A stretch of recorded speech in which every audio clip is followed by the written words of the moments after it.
Earlier today, I tweeted that CAMHS was one of the worst experiences of my life and that I would elaborate later. Well, it's now later, and I'm here to elaborate. So, firstly, who are CAMHS? Well, CAMHS stands for Child and Adolescent Mental Health Services, CAMHS, even though I spelt it slightly wrong in my tweet. And they are effectively the only mental health organisation that you can go to as a child in the UK. So if you're not from the UK and you're in another country, then you won't have ever had to deal with them. And as you'll see in this speech, that might be for the best. As we're talking about mental health here, I should say that this is a rather triggering subject for some people. I'm going to be discussing things such as self-harm and suicide statistics, and if those things are going to make you uncomfortable, then it goes without saying that you should probably click away now. So I first went to CAMHS because of my mum. She referred me to them through my GP in primary school. So it would have been the first key stage of primary school, maybe. I'd have been maybe 7 to 10. I don't know exactly what age, but anyway. So she referred me to CAMHS because I was, feeling seriously depressed. And CAMHS turned me down on this occasion.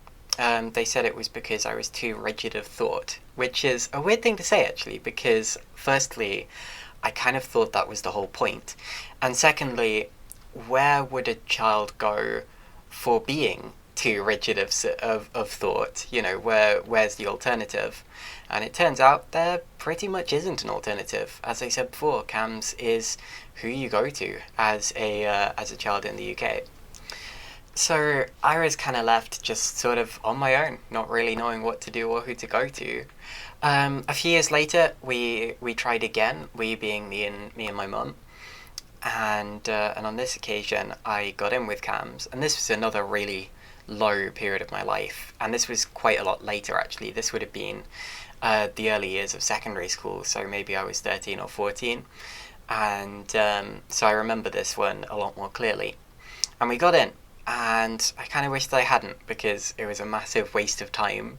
Basically, every time I went in, the therapist that we spoke to, she was indeed a therapist,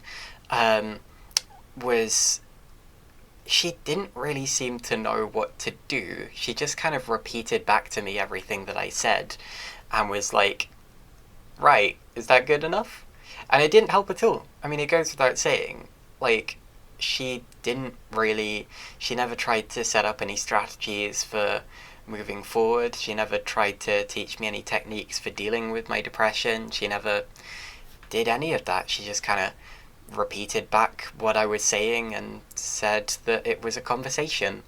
So anyway, eventually I realised that it was doing more harm than good, because yes, at that point in my life, I was basically just staying at home and not really doing anything because I wasn't going to school or whatever.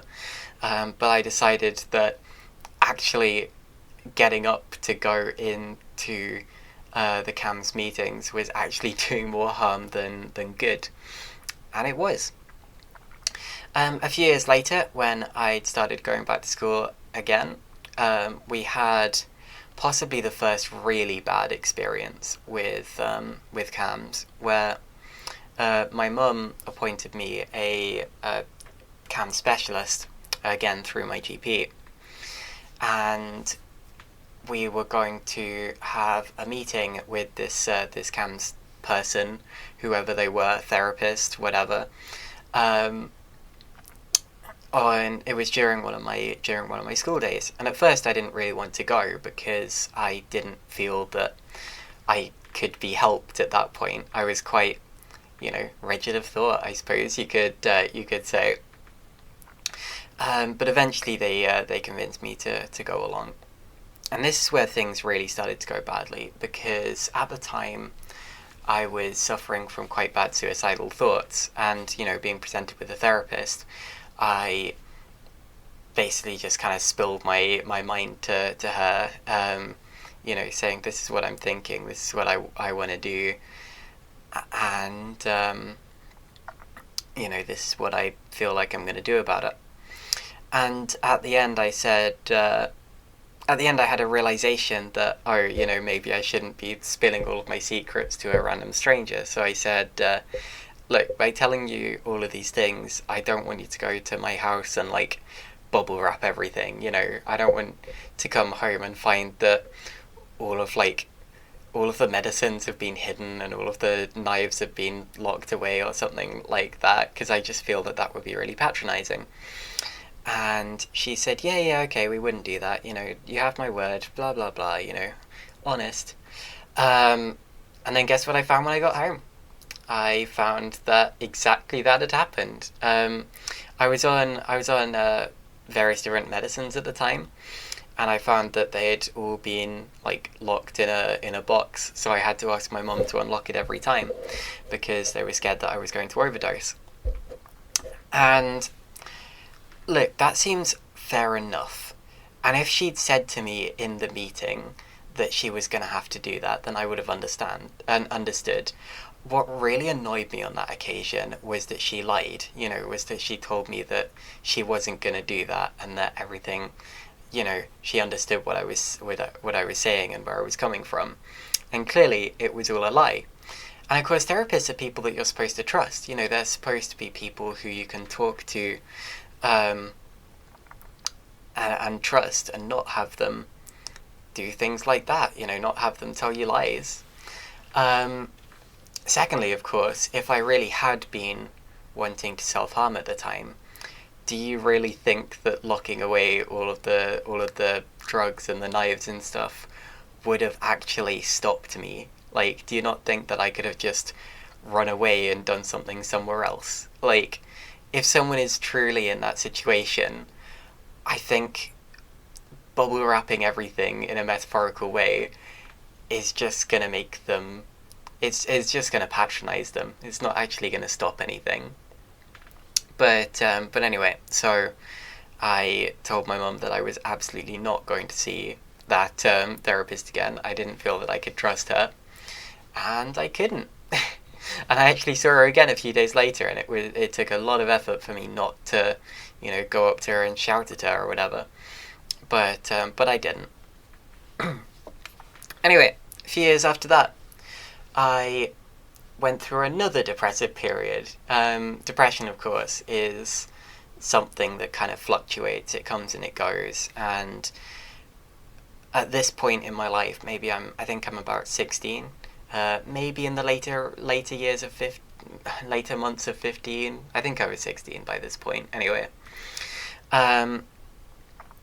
and this was a point in my life where I was probably at my most mentally ill that I've ever been.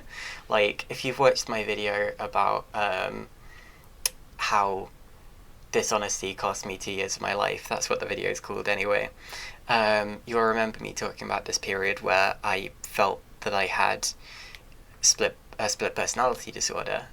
Later, of course, it turned out that I didn't, but anyway. But at this point, I thought that I did, so that's not really the point. But anyway, so I asked my mum to once again try to get me an appointment with CAMHS, because at that point I was getting so desperate. Well, actually, I think my mum was probably begging me to consider another appointment with CAMHS, but anyway, but eventually I gave in. So we saw the rapid response team.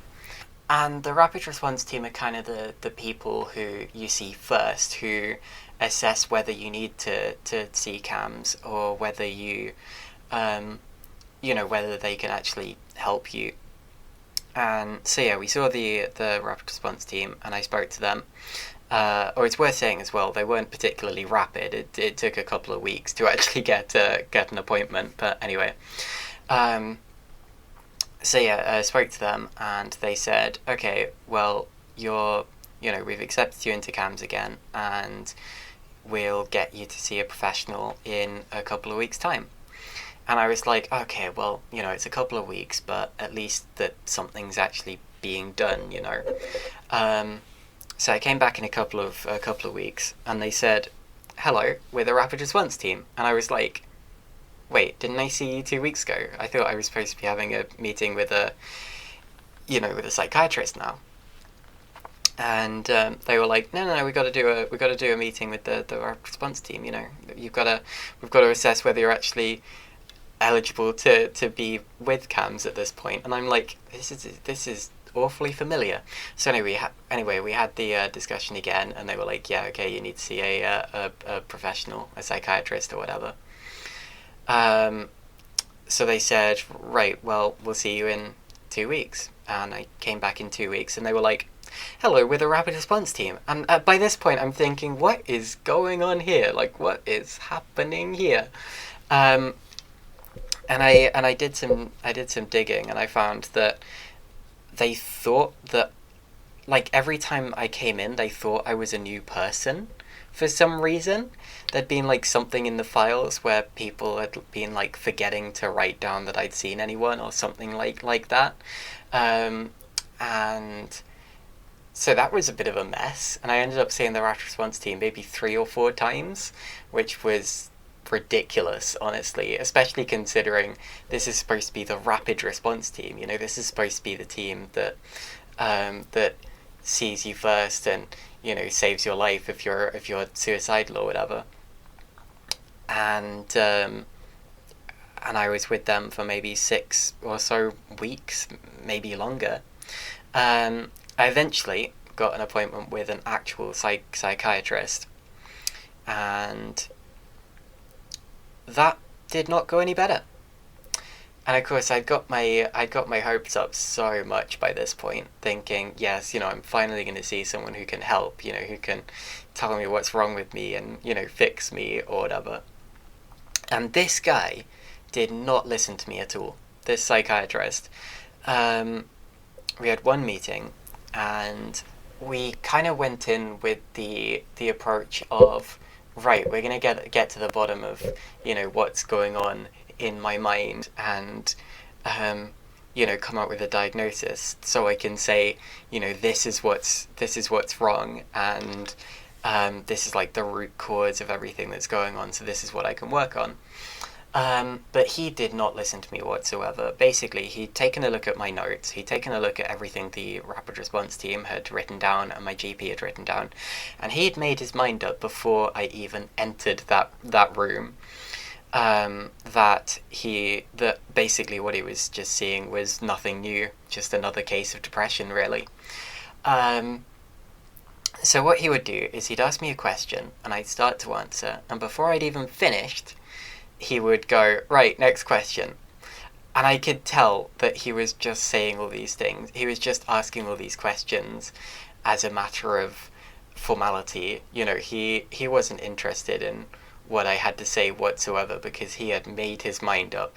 He had made his mind up about everything before I'd even come in. In the end, he decided that I had, he said complex depression and mood swings, and I was like, yeah, no shit. So I'm depressed and mood swing, yeah, obviously, but there was a root problem there, which is the whole point. We were trying to get to the root cause of these things, and he just couldn't, because he wasn't listening, because he had better things to do, go and let someone else down, I guess. I don't know what was going on, but whatever. It was all a massive waste of time. And I decided then and there that I wasn't going to see CAMHS again. Well, anyway, I didn't get any better. I got more and more mentally ill and more suicidal. And eventually, I knew that I needed, serious help, like urgent help. So I went to a hospital. I went to the A&E section of my local hospital, and I basically sat in there and said, right, you've got to get someone to help me, So they were like, okay, and they called up CAMHS, unfortunately, which is not what I was hoping for, but I guess there is no alternative. But I didn't really know that at the time, so I went in just kind of out of desperation. So anyway, they called up CAMHS and they said to me, right, a CAMHS professional will be in to see you in 2 hours, I think they said. And I was like, oh, okay, well, might as well give this another try. I'm here now. And I waited, and I waited for about 4 hours or so, and then they said, well, the CAMHS professional's not here yet, so you're going to have to wait another couple of hours. So, waited another 2 hours or so. And I waited, and I waited. And eventually, after waiting for many, many more 2-hour blocks, if that makes sense, they said, look, the CAMHS professional can't see you tonight, so we're they're going to have to take a look at you tomorrow. And I was like, okay, well, wasted time, but whatever. So I started to get ready to go home, and then they were like, oh no, you can't leave, we're worried about you going, and we're worried about you, like, attempting suicide tonight or whatever. And I'm like, look, you said you're going to get me help tomorrow. I'm not going to attempt suicide tonight. What the hell? But anyway, so they made me stay in overnight. They basically, like, I know this is the hospital service that I'm going on about right now, the NHS rather than CAMHS, but anyway, they basically locked me in the hospital overnight and were like, nope, you're not leaving. And I was treated like any other kind of sick patient. They woke me up every 2 hours or so to check my blood pressure in the middle of the night, just to make sure I wasn't having a heart attack or something. And I'm like, what? Like, what is this? What's going on? Why is this happening? And there were nurses asking me really inappropriate questions and stuff about my self-harming and things like that. And I knew full well that, they couldn't do anything about it. They weren't, whatever. So in the morning, we went back to waiting. Just waiting and waiting, still not allowed to leave.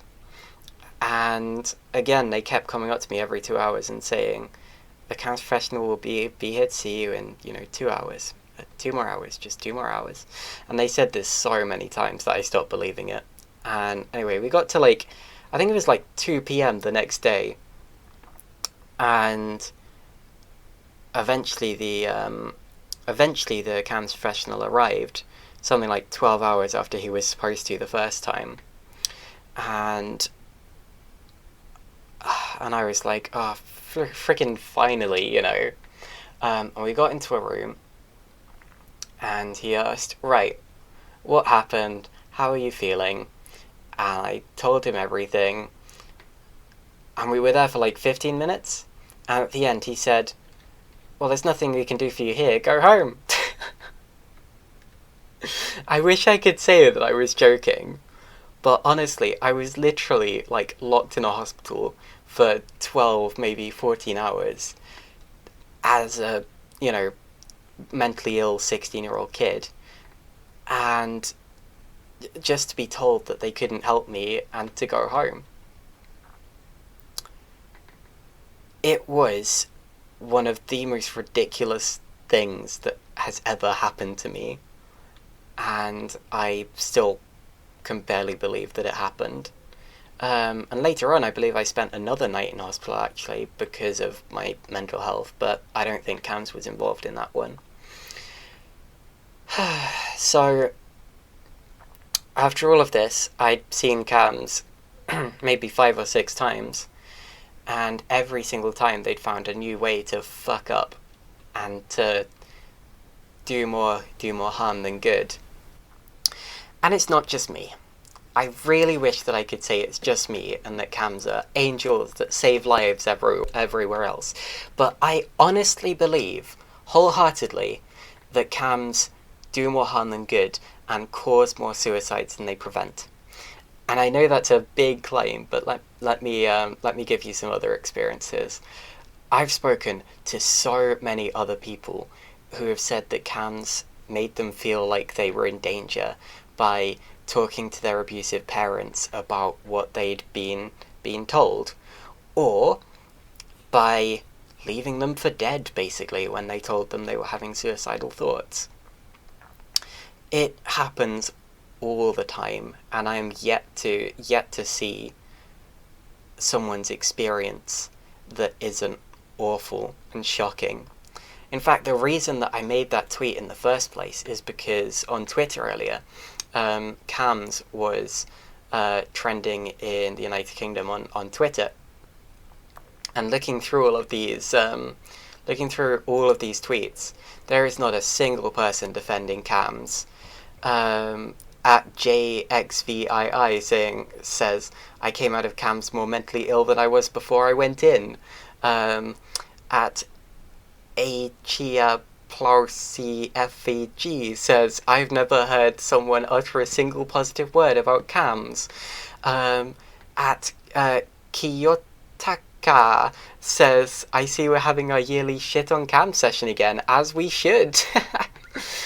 So many people have experiences like this. And why does it matter? Well, every day in the United Kingdom, around 20 people die by suicide. I looked up these stats just now, and it shocked me. That's 5,700 a year, or roughly.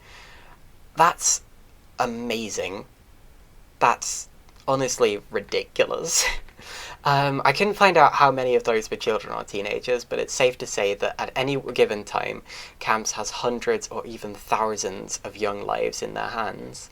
It boggles the mind that an organisation so hopeless is advertising hope to people at the lowest point of their lives, saying, we can help you, these are our services that we offer, when they don't offer any service at all.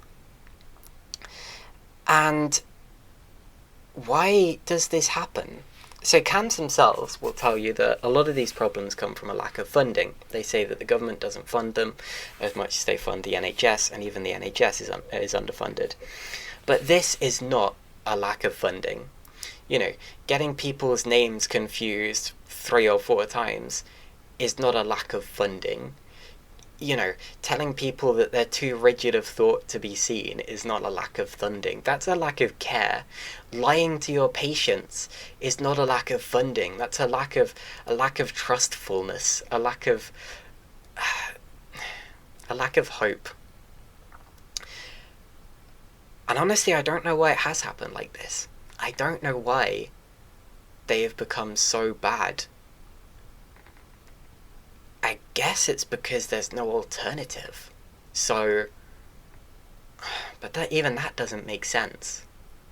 Ultimately, there's no good conclusion to this rant. There's no, and they all lived happily ever after. There's no, this is why this problem is happening and this is what we've got to do to sort it out. Because I don't know, and I don't think that anyone knows. And this problem is getting worse, week by week. Every year the suicide rates increase. Not just because the population's increasing, but per person as well. And that's all I've got to say. So that is the chronicle of my experience with CAMHS. Fuck CAMHS. And if you have anything to add to this conversation, then please, leave a comment with anything you're comfortable with saying. No pressure if you aren't, I'll understand, but I feel like it's important that people know what to expect when they join CAMHS and know that it's not a magical solution that's going to fix everything, and that it might just make things worse. Thank you for listening, and I'm sorry if this upset anyone.